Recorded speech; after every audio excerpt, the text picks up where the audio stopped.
praktika bultzatzea, nola ikusten dugun egoera, eta hori bai gertuagotik bizi izan dudala azkeneko urteetan. Orduan, alde batetik, ikasleak beti lehenengo gauza galetzen dut eta zenbat horri alde ditu.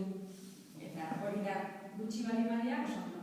Eta egia esan, badira beti ikasle batzuk zaletasuna dutenak, baina gero eta gehiago kostatzen da ikasleak irakurtzen jartzea. Bizidia momentu oso aktiboan eta irudiakin lotuta eta ez dute irauten gauza bera egiten denbora luzean. Orduan da, belaunaldi berri bat, ez bain berria, baina esan ezaugarri horiek dituena. Orduan, eskolak badauka zeregina irakurketa bultzatzeko. Orduan, bai hizkuntzan, zer azkenean irakurketa da jakintza iturri nagusia, eta hori landu behar da, eta hori bultzatu gara, eta baita ere euskararen irakaskuntzan. Bi arloetan da oso importantea irakurtzea, eta irakurketatik sortzen da. Orduan, horrein berdia gauza txiak eta originalak jendea erakartzeko, ikasleak erakartzeko irakurketa dut.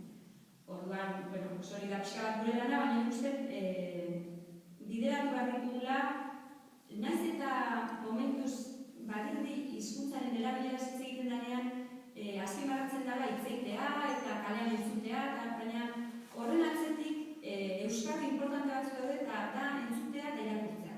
Orduan, pixka bat lotuz, zer garrantzi daukan horrek gure Robinson Crusoe libruarekin, esango duke literatura unibersaleko,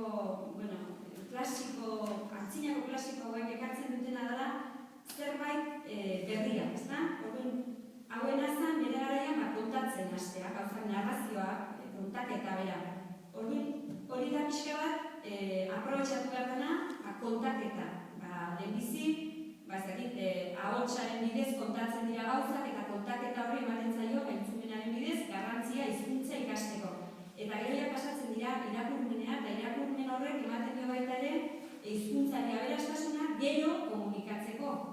Ez da dana hitz egitea eta baita ere hartzea importantea da. Hori alde batetik eta bestetik irudimena beti dago atzean irakurmenak ekartzen du nahi denegez irudimena lantzea eta garatzea.